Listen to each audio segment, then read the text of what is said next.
Hello, my name's Josh. Um, and this is my story. I'm telling it because, well,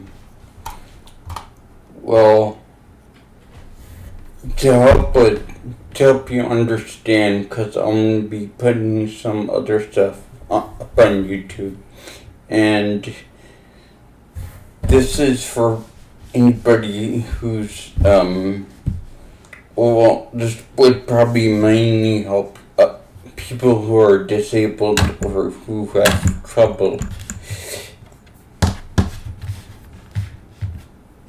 who have some problems in their life.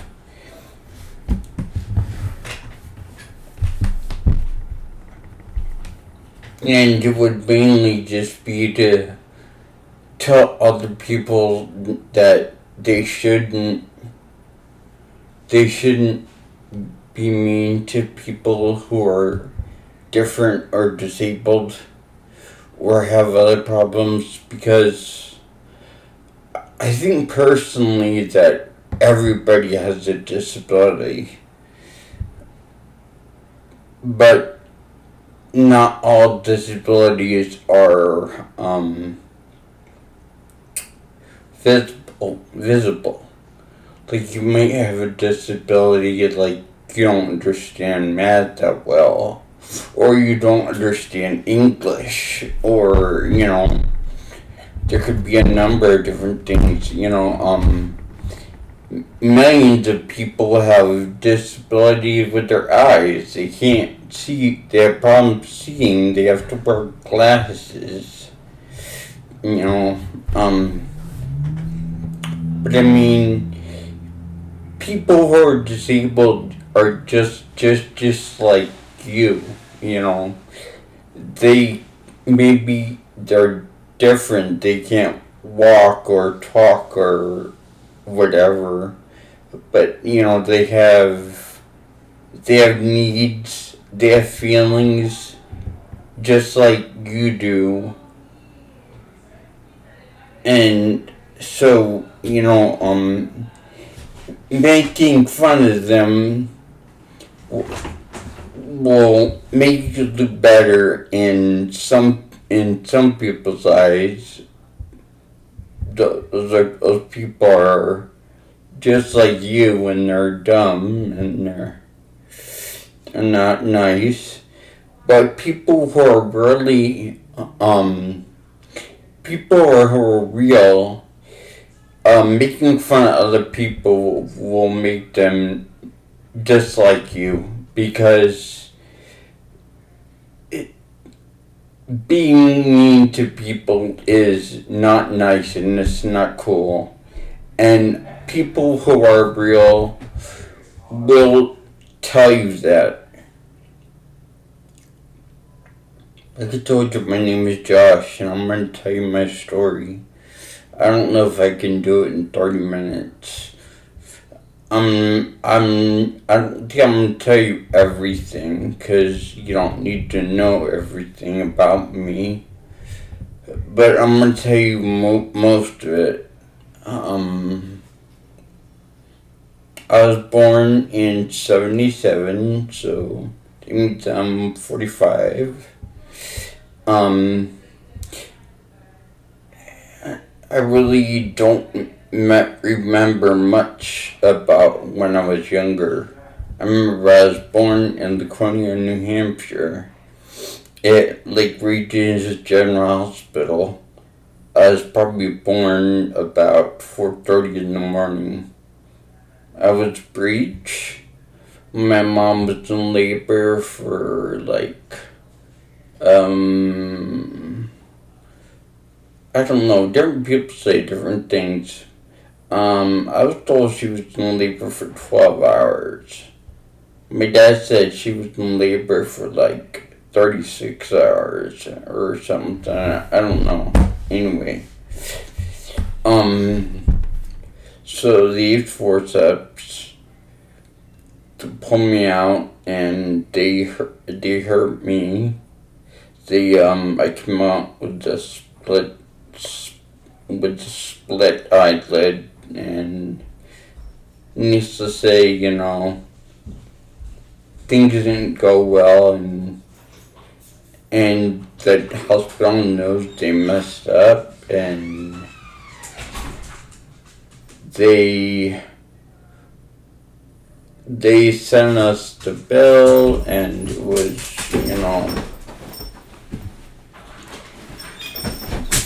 thing is, they really didn't want to talk to us, they never got caught, they called us and stuff, and, wait a minute, they called us, and, actually, I don't think they did call us.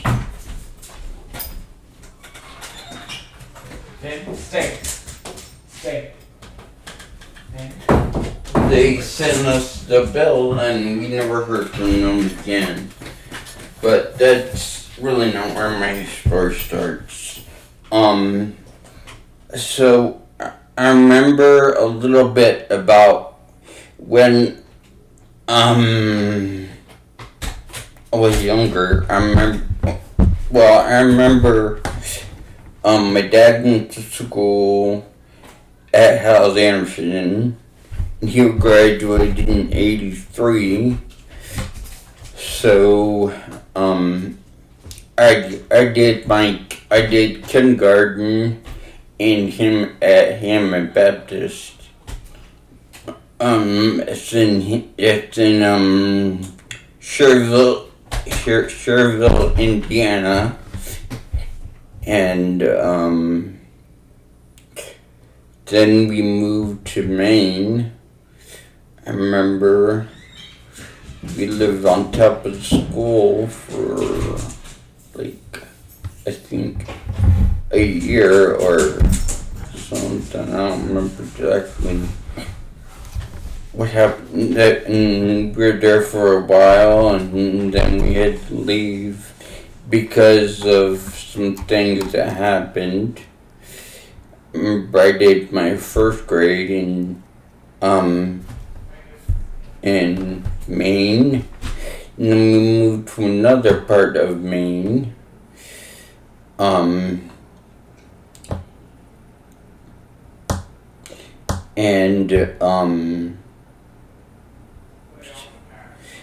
we were there for 6 months, and then we had to leave because something happened with the church and the pastor.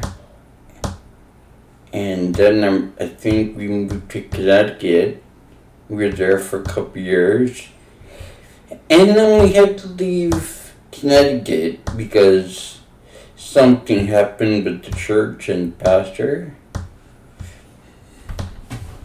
You see a pattern here. And then we moved to New York. And that's basically where I grew up. My parents were on staff. It was a home for troubled teens. And we were there for I think we were there for 7 years or so. Let's see. We got there in '88. I was 11. And we left when I was 19. So I basically grew up there. And it was out in the boonies in upstate New York. The town I lived in had 500 people. 500 registered voters. I really liked the Free Village.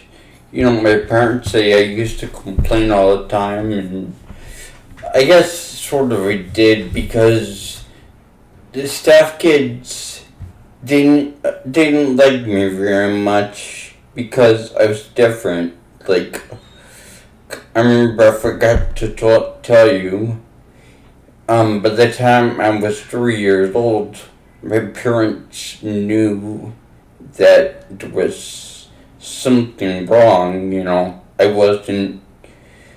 I I wasn't doing things like normal. I had some problems.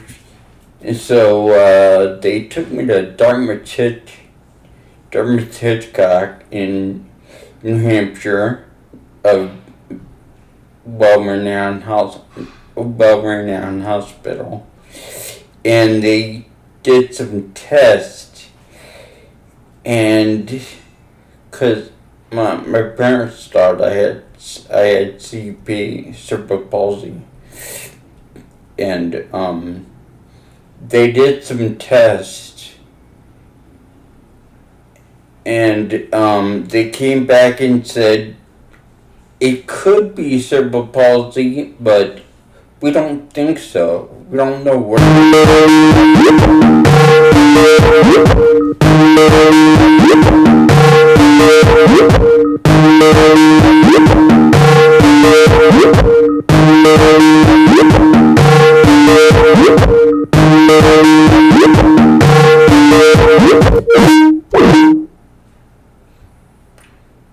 Well, that was unexpected.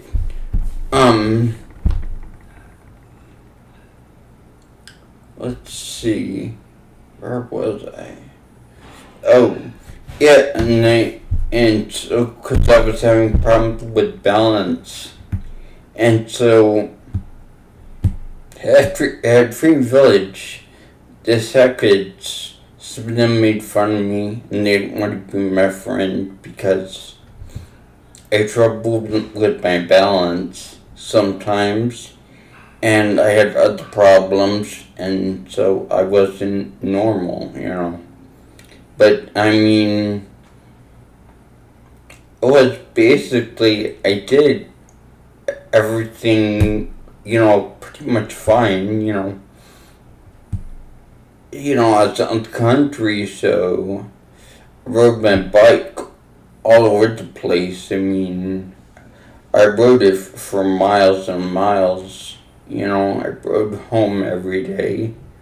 Well, just about. And I ride to the village all the time. It was about 3 miles from my house to the village. It was all downhill.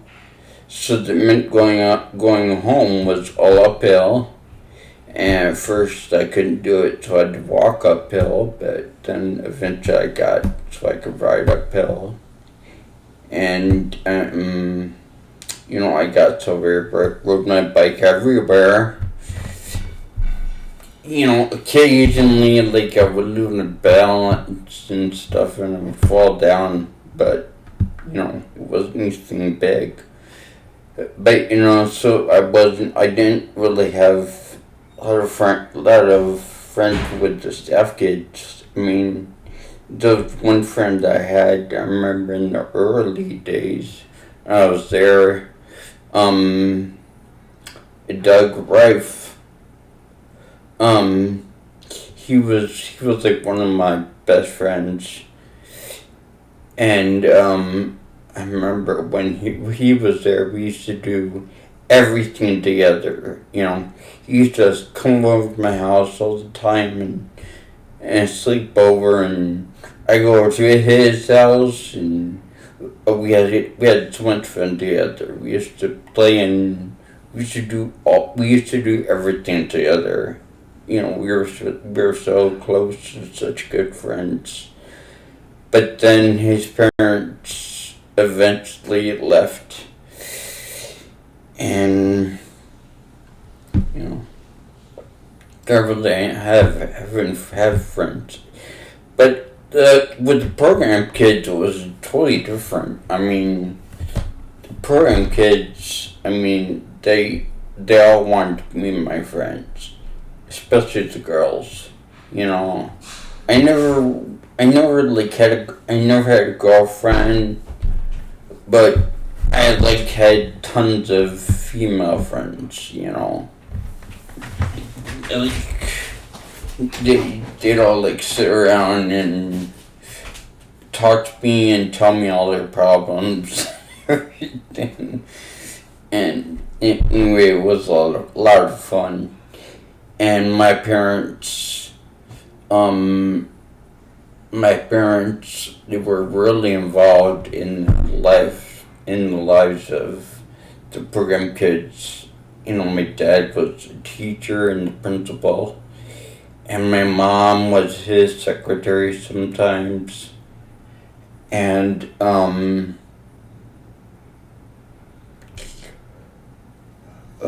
was just really really good times.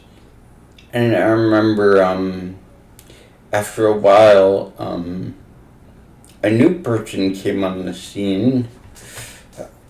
Her name was Jody.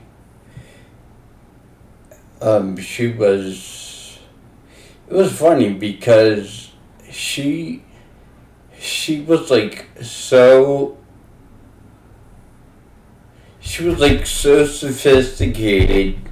I thought she was like 21, and she was on. They hired her. She was on junior staff, but I found out later she was like only 14, a year younger than me, and we got to be really good friends. And she was like my best friend for like a year, and then her mom pulled her out.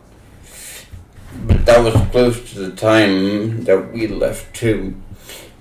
And then after she left, another girl came on the scene. Megan. Let's see, it was Jody Day, and then Megan Bernard, I think. And she was a really good friend. She was like one of my best friends.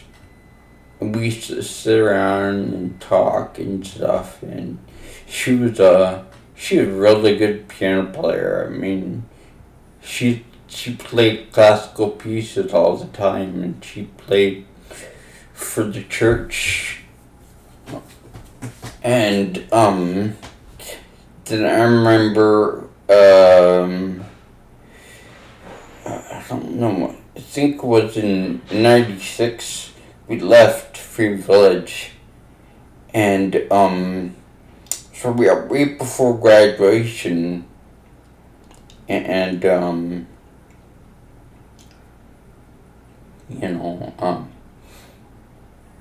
so I took my work with me, and because we went to New Hampshire, I think. We stayed with my mom's parents for a while, and oh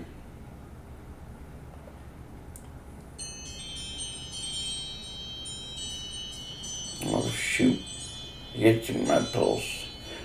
And stayed with my mom's parents for a while, and I finished up my work and got all my credits, but I was so like distraught that we had to leave Freedom Village, and I cried. And in fact, Jody wrote me a couple letters, and that's what got me through that time. That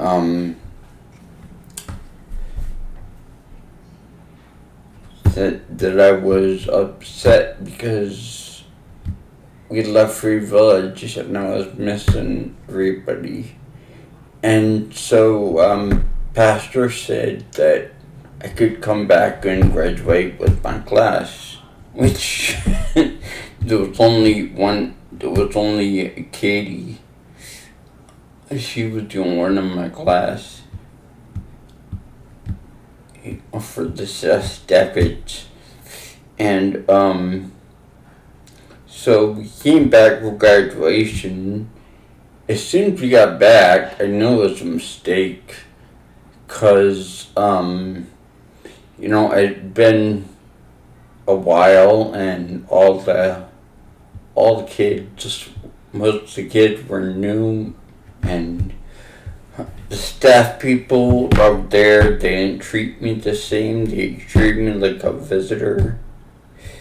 And so I didn't like it anyway. Of course, I've always been like real self-conscious and everything, so I could tell you about all the problems I had, but that's not what this is about. And so we moved, I think, we moved to Indiana, and Indiana we found out that my mom had breast cancer in, I think, 94, and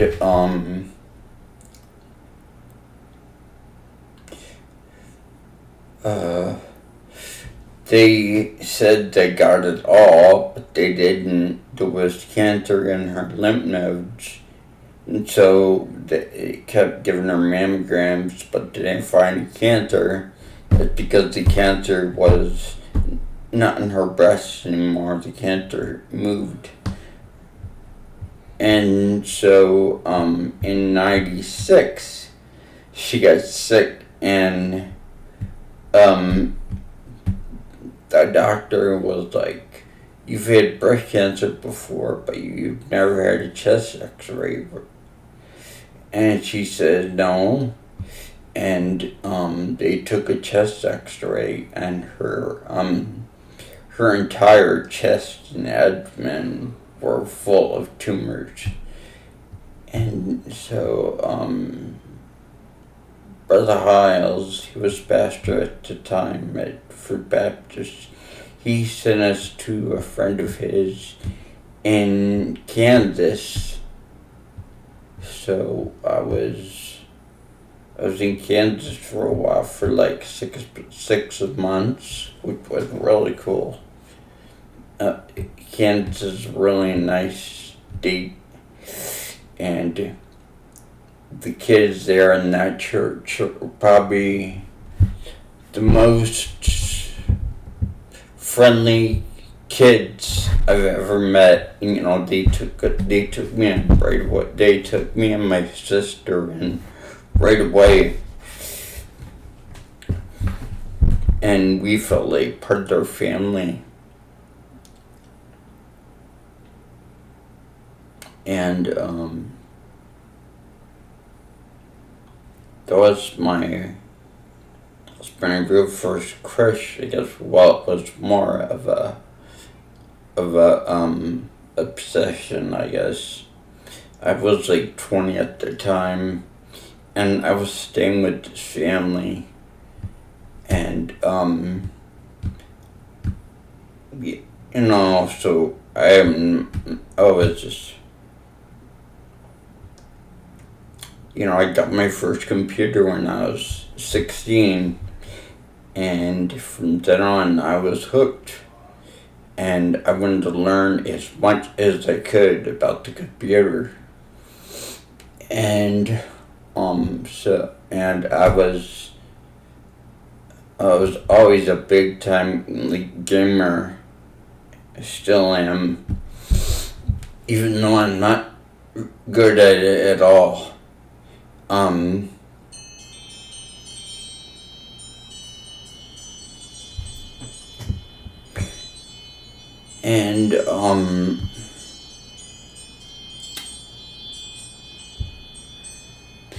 Yeah, I'm gonna have to tell my story in a couple things. It's already been 24 minutes, and I haven't done much.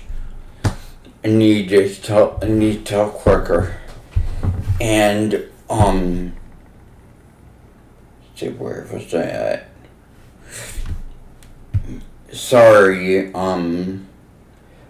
my mind doesn't work as well as it used to. When I was younger and I was in school, my mind was really sharp, and I had a really good memory, but I didn't do like a conventional school. I was in it was like a individualized study, And what they did is they would give you directions, and then they would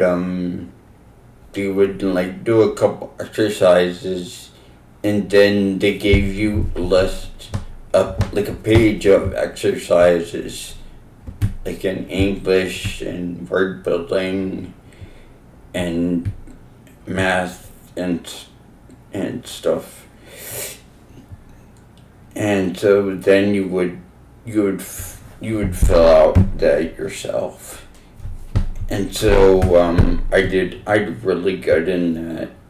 So yeah, except on the test, if you got below an 80%, you had to do the pace over again, and it was about like each one, the average was probably about 43 pages, and I think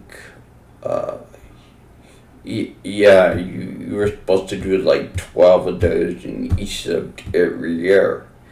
And like science and social studies, what you did is you had your reading, and then you'd have to answer like some questions and stuff. It's pretty easy.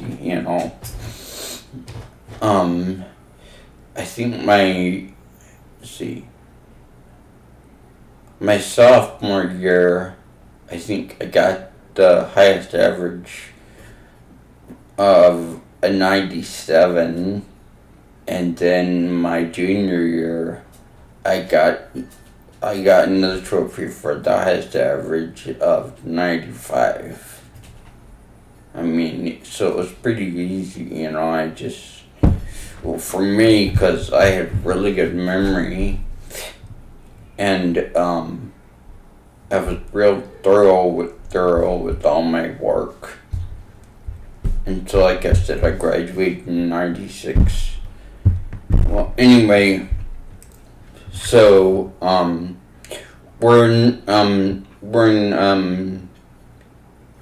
Kansas now, and we're staying with the family, and, like, I used to play my computer games, and, they had a daughter. She was 14, and she, I think one day she came over and she asked if she could, like, play a game with me. It was like a race car game, and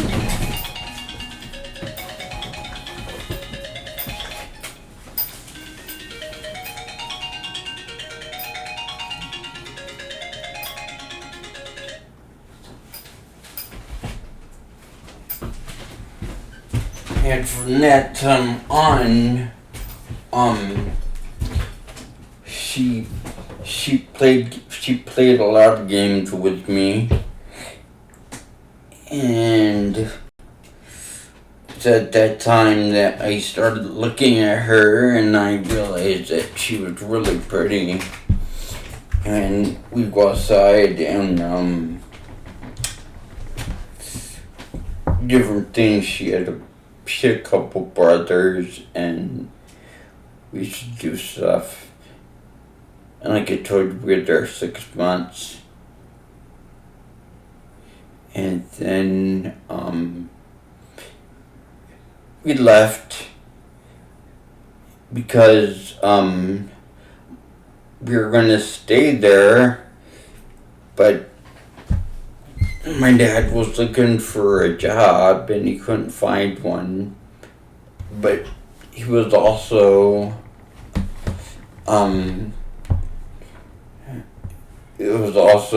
decided that he couldn't get a job because somebody had to raise us. He couldn't if he was working, he couldn't take care of mom, and he couldn't take care of us. So that's when, I don't remember exactly how it happened, but my mom's parents, they came out and took us back to New Hampshire, and they said that we could stay with them, and they would take care of Mom, and while Dad worked, and the kid went to school, and that worked. We were there for a couple years. I couldn't work. I couldn't have a job because I didn't. I had problems. I couldn't really do much. Even though I had done really well in school, I couldn't I couldn't go to a normal college because I can't learn by listening to a lecture. I mean, I went to a trade school and did a Mickey Mouse course in computer science, which was really easy because I basically knew all the material. I mean, they didn't teach me anything I didn't know. And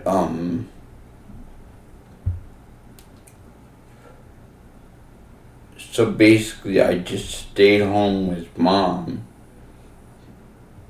and I watched her slowly get sicker and sicker, or more sick, however you want to say it. But I was still fine.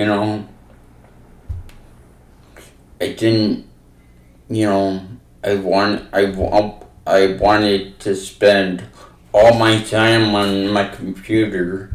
I got mad when people bothered me. Like my nana would call me down for lunch, and I would get mad because I was working on my computer, and but Mom, she would make me take walks and stuff, and so I'd walk around the block, which was about 3 miles, and so we were there for a while, and then she died in 99, and we moved to Tennessee, and that's where things started to change, and I'll tell you about that in the next video.